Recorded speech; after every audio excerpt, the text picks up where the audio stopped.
学什么样也飞不高。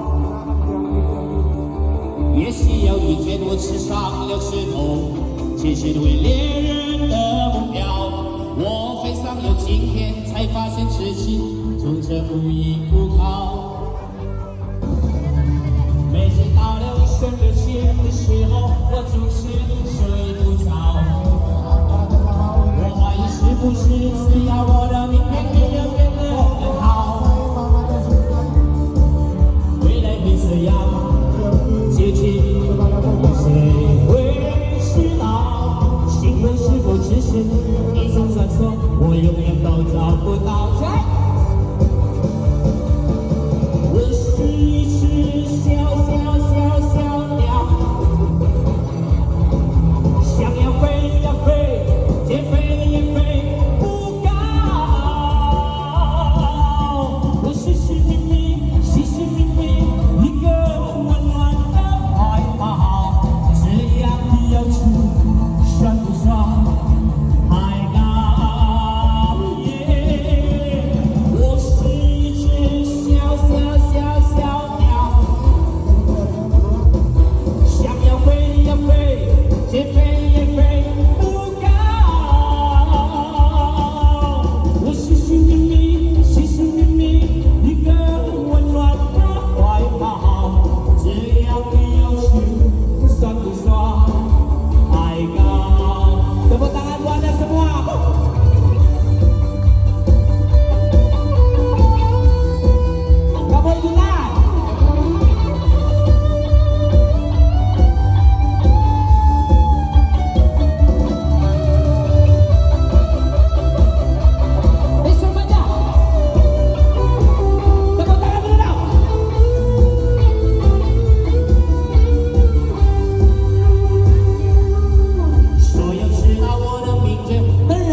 高。